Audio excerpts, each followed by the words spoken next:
আমৃত্যু ভালোবাসি তোকে। পর্ব ১। লেখনীতে সালমা চৌধুরী।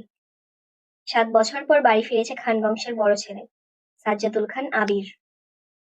বাড়ি ফিরেছে বললে ভুল হবে, বিদেশ থেকে দেশে ফিরেছে আবির। এই ৭ বছর খান বাড়িতে ঘটে গেছে অনেক ঘটনা, যার সাথে সশরীরে যুক্ত নেই আবির। তবে আত্মিকভাবে প্রতিটা ঘটনায় জড়িয়ে আছে সে। আবিরের বাবা চাচা ৩ জন। আবিরের বাবা সবার বড়, নাম আলী আহমদ খান। তানভীরের বাবা মেঝো, নাম মোজাম্মেল খান। ছোট চাচ্চুর নাম ইকবাল খান। আবির তার বাবা মায়ের একমাত্র ছেলে।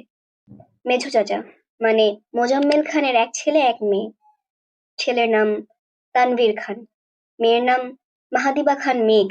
ছোট চাচার এক মেয়ে এক ছেলে, মিম আর আদি। এখনো তারা এলাকার যৌথ পরিবারগুলোর মধ্যে শ্রেষ্ঠ। বাড়ির সকলের প্রাণ যেন এক সুতোয় বাঁধা। ৫ ভাই বোনের মধ্যে আবির সকলের চোখের মণি। আবিরের জন্মের পর তার বাবা মা দ্বিতীয় সন্তান নেওয়ার চিন্তা করেননি। এইচএসসি পর্যন্ত সে বাড়িতেই ছিল, সবার নয়নের মণি। আবিরের চাঞ্চল্যে মেতে থাকতো খানবাড়ি। আচমকা যেন পরিবেশটা পাল্টে গিয়েছিল।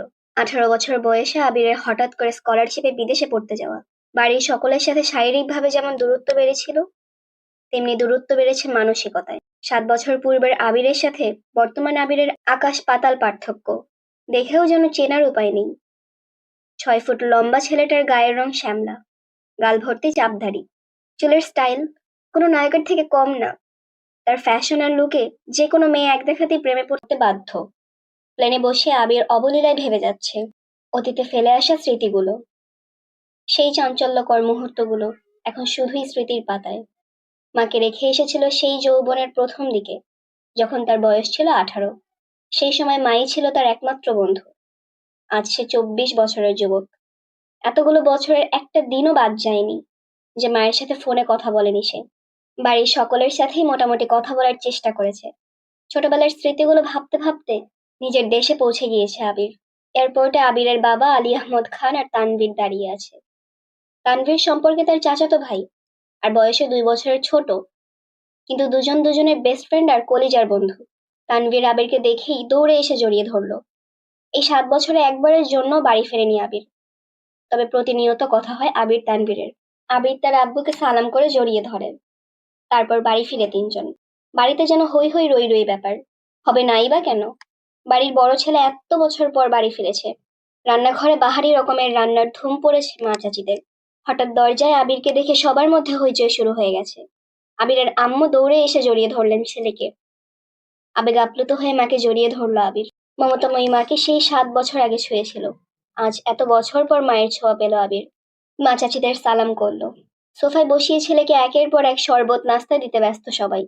এরই মধ্যে উদয় হলো মিম আর আদির। মিমের বয়স ১৪ বছর। তার ছোট ভাই আদির বয়স মাত্র ১০ বছর। আদি এই বাড়ির সবচেয়ে ছোট। আবির যখন দেশ ছেড়েছিল তখন আদির ৩ বছর হয়েছে মাত্র। ভিডিও কলে দেখতে দেখতে ভাইকে সে একটু একটু চিনে। দৌড়ে এসে জড়িয়ে ধরেছে ভাইকে। আবিরও জড়িয়ে ধরেছে আদিকে। মিমও আবিরের পাশে বসেছে।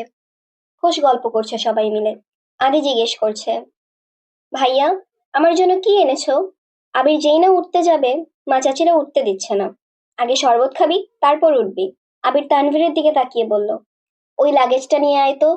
তানভীর একটা লাগেজ টান দিতে যাবে, আবির আচমকা বসা থেকে দাঁড়িয়ে, ওইটাতে ছবি না। তানভীর সহ বাড়ির সকলেই যেন অবাক হয়ে গেল। আবির আবার ঠান্ডা মাথায় বলল, পাশের লাগেজটা নিয়ে আয়। তানভীরও তার কথা মতো লাগেজ নিয়ে আসলো। লাগেজ খুলে যে যার মতো জিনিস বের করছে আর জিজ্ঞেস করছে, এটা কার, ওইটা কার। আবির শরবত খেতে খেতে উত্তর করছে, আদির জন্য বিদেশি দামি দামি খেলনা, মিমের জন্য ড্রেস, কসমেটিক্স বক্স, মা কাকিদের জন্য অনেক গিফট, তানভীরের জন্য মোবাইল, একটা ল্যাপটপ, অন্যান্য গিফট।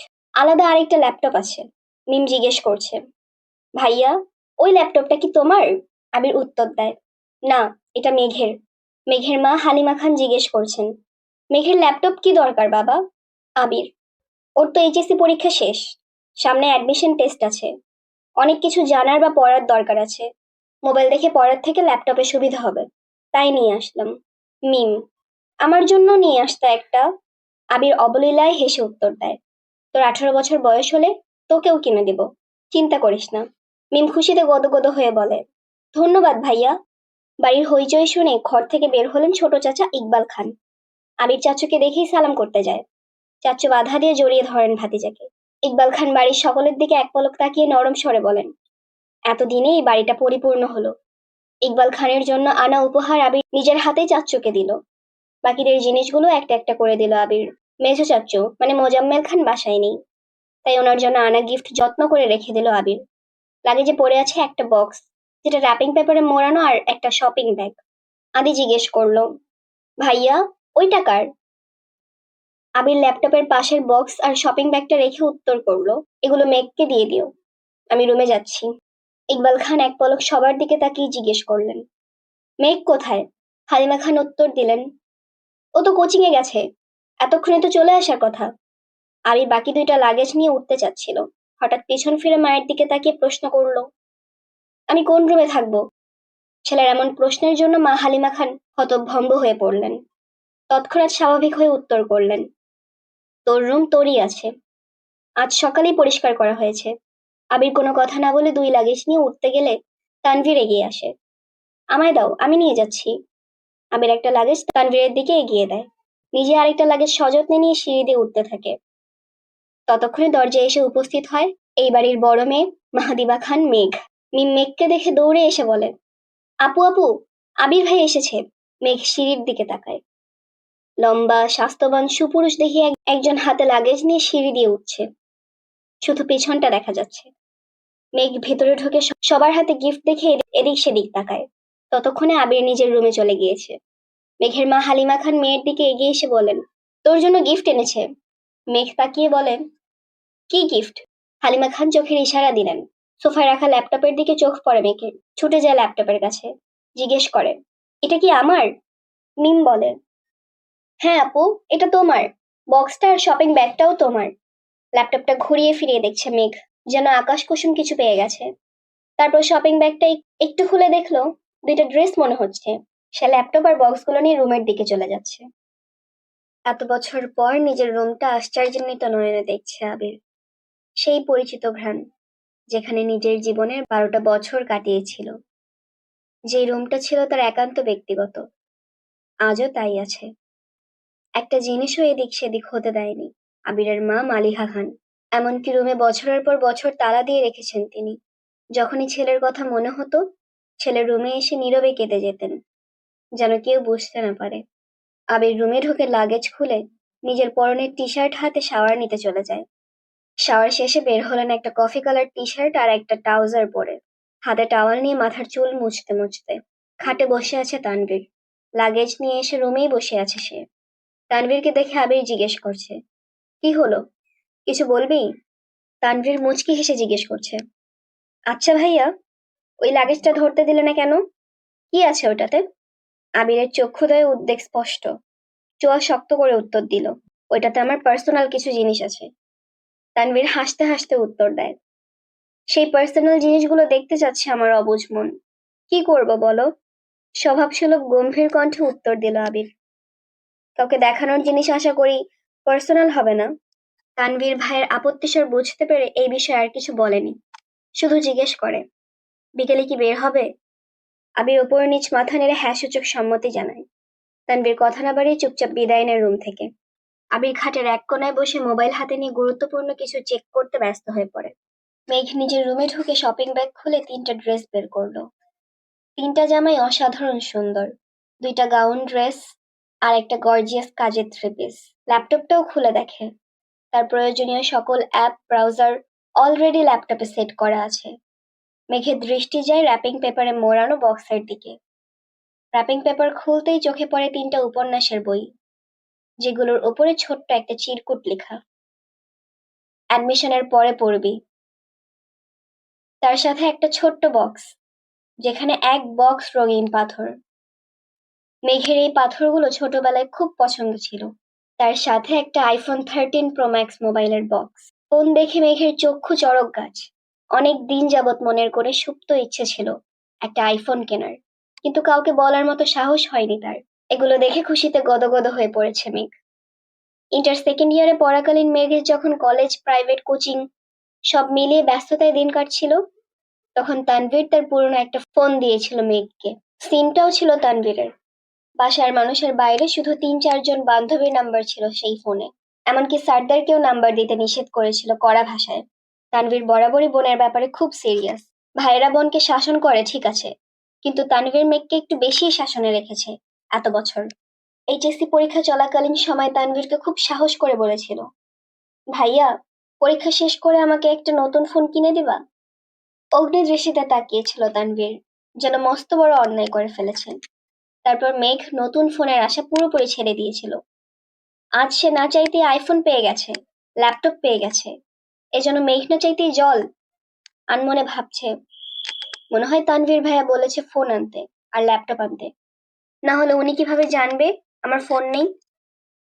এদিকে ১ ঘন্টা যাবৎ ফোনে মনোযোগ দিয়ে কি যেন কাজ করছে আবির। হঠাৎ আদি দৌড়ে এসে দাঁড়ায় দরজায়। আদি, ভাইয়া তোমায় খেতে ডাকছে। আবির, যা, আসছি। ১০ মিনিটের মধ্যে সাদা শার্ট পরে রেডি হয়ে নিচে নামলো আবির। অসময়ে তেমন কেউ নেই নিচে। বিকেল ৪টা বাজে। সবার খাওয়া শেষ অনেক আগেই। মালিহা খান বসেছিলেন ছেলের জন্য। ছেলের ফিটফাট হয়ে রেডি হওয়া দেখে মালিহা খান জিজ্ঞেস করছেন, কোথাও যাবি? আবির বলল, হ্যাঁ, একটু কাজ আছে। আবির চুপচাপ খাবার খাচ্ছে। ছোটবেলায় যা যা সে পছন্দ করত সব রান্না হয়েছে আজ। সব খেতে পারেনি, যতটুকু সম্ভব খেয়ে উঠে পড়েছে। এর মধ্যে তানভীর হাজির হয়েছে। শান্ত কণ্ঠে বলল, ভাইয়া, রেডি আমি। এখন যাবে নাকি লেট হবে? এখনই বের হব। মালিহা খান রান্নাঘর থেকে ডেকে বলছেন, গাড়ি নিয়ে বের হবি না? চাবি নিয়ে যা। গাড়ি লাগবে না আম্মু। দুই ভাই বের হয়ে গেল। যৌথ পরিবারগুলোর সবচেয়ে আনন্দময় সময় হলো সন্ধ্যাবেলা। বাড়ির সকলে মিলে হইচই করে বিকেলের নাস্তা খাওয়া, একটু টিভি দেখা, খেলাধুলা করা, আড্ডা দেয়া। সমস্যা শুধু বড় ভাই। তানভীর সবসময় মেঘকে চোখে চোখে রাখে। কি করছে, কি না করছে, কখন খাচ্ছে, পড়াশোনা করছে কিনা, এসব কিছু দেখাই যেন তার একমাত্র কাজ। কিন্তু মিম আর আদিকে কোনোদিন একটা ধমক পর্যন্ত দেয়নি তানভীর। এই কেমন দুমুখ ব্যবহার। তানভীর যতক্ষণ বাসার বাইরে থাকে, মেঘ ততক্ষণ মুক্ত, স্বাধীন। তানভীর বাসায় না থাকায় ৩ ভাই বোন মিলে ছুটোছুটি করছে। মেঘ যা বলে ছোট দুইটা তাই করে। মেঘ আর আবিরের এখনো দেখা হয়নি। মেঘ কোচিং থেকে এসে রুমে যে ঢুকেছিল, তার গিফট নিয়ে ব্যস্ততার কারণে সবেমাত্র রুম থেকে নিচে এসেছে। অন্যদিকে আবির বাসা থেকে চলে গেছে আরো ২ ঘন্টা আগে। মেঘ, মিম আর আদির ছুটোছুটি শেষ হয় বড় আব্বু জনাব আলী আহমদ খানের বাসায় প্রবেশ দেখে। আলী আহমদ খান বাসায় ঢুকতে ঢুকতে নিজের স্ত্রী মালিহা খানকে জিজ্ঞেস করলেন, আবির কোথায়? মালিহা খান উত্তরে বললেন, ও তো তানভীরকে নিয়ে বের হলো, বলল কি কাজ আছে। আলী আহমদ খান সোফায় বসতে বসতে মেঘের দিকে তাকিয়ে প্রশ্ন করলেন, পড়াশোনার কি অবস্থা আম্মু? মেঘ শান্ত স্বরে উত্তর করল, আলহামদুলিল্লাহ, ভালো বড় আব্বু। তবে তবে কি? প্রশ্ন করলেন আলী আহমদ খান। আমার ফিজিক্স আর ম্যাথে একটু সমস্যা, কোচিং এর সাথে কুলোতে পারছি না। প্রাইভেট গুলোও অনেকটা এগিয়ে গেছে। আলী আহমদ খান বললেন, ঠিক আছে, তোমার জন্য প্রাইভেট টিউটর নিয়ে আসবো। কাল বা পরশুর মধ্যেই ম্যানেজ করতেছি। তুমি চিন্তা করো না, মন দিয়ে পড়াশোনা করো আম্মু। তোমার ভাই তানভীর তো আমার কোনো কথা শোনে না, আর না শুনে তোমার আব্বুর কথা। কোথা থেকে মাথায় ভূত চেপেছে রাজনীতি করবে, পড়াশোনায় গুরুত্ব না দিয়ে রাজনীতিতে গুরুত্ব দিচ্ছে। তুমি পড়াশোনা করো ভালো করে, মেডিকেলে অথবা ঢাকা বিশ্ববিদ্যালয়ে যেন চান্সটা হয়ে যায়। জি বড় আব্বু, চেষ্টা করব। খেয়েছো কিছু তোমরা? আলী আহমদ খান জিজ্ঞেস করলেন। এবার উত্তরটা মিম দিল, হ্যাঁ বড় আব্বু, খেয়েছি আমরা। ঠিক আছে, এখন রুমে গিয়ে পড়তে বসো। ৩ ভাই বোন কোনো কথা না বলে ৩ দিকে যার যার রুমে চলে যাচ্ছে। রাত ৯টায় বাড়িতে ঢুকে আবির আর তানভীর। খাবার টেবিলে খেতে বসেছেন ৩ ভাই আর আদি। মিম, মেঘ কেউ নেই। রান্নাঘরে ৩ যা খাবার রেডি করছেন। বিকেলে আবির সাদা শার্ট পরে বেরিয়েছিল। সাদা শার্টের ২-৩ জায়গায় একটু একটু রক্ত লেগে আছে, আর আবিরের হাতে ৩টা ওয়ান টাইম ব্যান্ডেজ লাগানো। নজরে পড়ে ইকবাল খানের। কি রে আবির, তোর হাতে কি হয়েছে? শার্টেই বা দাগ কিসের?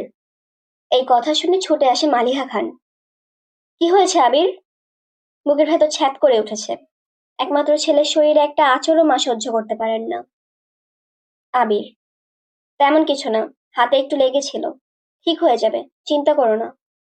আর কথা না বাড়িয়ে সিঁড়ির কাছে চলে যায় আবির। আলী আহমদ খান ছেলের দিকে তাকিয়ে প্রশ্ন করলেন, খাবে না? না আব্বু, বিকেলে খেয়েছি, খিদে নেই। এই বলে রুমের দিকে চলে যায় আবির। আবিরের কণ্ঠ শুনে মেঘ রুম থেকে বের হয় তাড়াতাড়ি। এতগুলো গিফট দিল, অবশ্যই ধন্যবাদ জানানো উচিত। 7 বছরের ভাইয়ের মুখটাও দেখেনি সে। কিন্তু মেঘ রুম থেকে বের হতে হতে আবির রুমে ঢুকে পড়েছে। মেঘের চোখ মুখে নীরবতা। নিচে গিয়ে সবার সাথে খেতে বসে। তানভীরও খেতে বসেছে হাত মুখ ধুয়ে।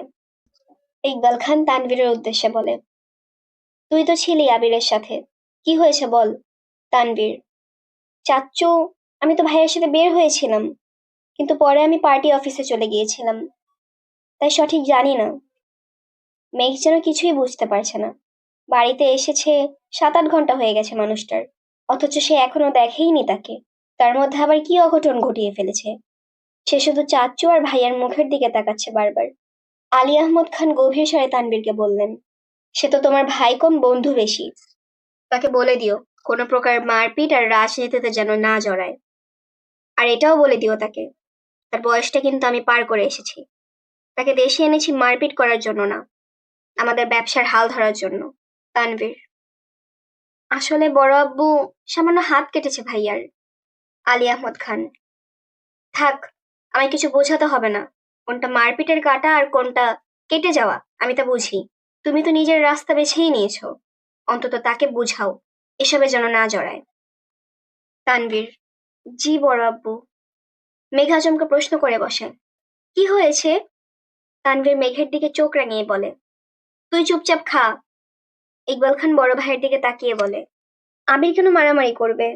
এত বছর বাহিরে ছিল ছেলেটা, এখানে ওর কে এমন শত্রু আছে?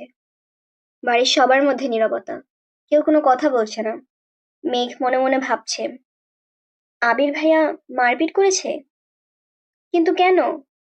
এত বছর ভাবতাম আমার ভাইই পচা, রাজনীতি করে, আমায় শাসন করে, কিন্তু আবির ভাইয়া তো দেখা যাচ্ছে পুরাই হিটলার। চলবে।